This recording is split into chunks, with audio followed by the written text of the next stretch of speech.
Hello friends, welcome back to the my new video guys and my YouTube channel guys. Today friend we are going to talk about guys Technophone sound and vibration setting, and today video title is guys vibrate for calls, how to enable it in Tecno mobile. Friends, you want your phone should vibrate for calls, so how to enable vibrate for call setting today friends I will show you, I will tell you guys. So before starting video friends, first of all go and subscribe the channel guys, click the bell icon, like the video. Friends, first of all we will on our phone setting. After on phone setting friends, you can see this tab setting. So friends, we will click on Tecno mobile sound and vibration setting. Friends, you can see your all volume guys, you can adjust your volume from here. Friends, you can see increasing, incoming, ringtone you can on and you can off from here. Vibrate for call setting is here, so we will click it. As you can see, never vibrate, always vibrate, vibrate first the ring quietly.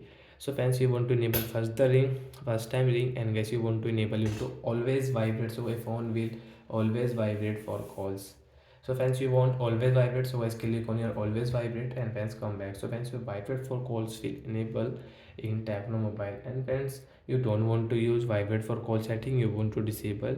So guys, let's see how to disable it. Click on your phone setting again, and guys now I will show you guys how to disable. From search bar guys, we will on search bar, and guys search here vibrate setting. Friends, you can see vibrate for call setting. First click here, and then direct guys you can disable your vibrate for calls. Guys click on never vibrate, so friends phone will never vibrate for calls. So like that guys, we can enable vibrate for calls from phone setting, and from search bar guys how to disable. Like that guys, you can enable and disable also. So I hope friends you understood how to enable and disable vibrate for call setting in Tecno mobile. So bye bye guys, thanks for watching the video. Before going guys, please go and like the video and subscribe the channel, and friends, do you have any doubt you can ask me in comment section. Bye guys.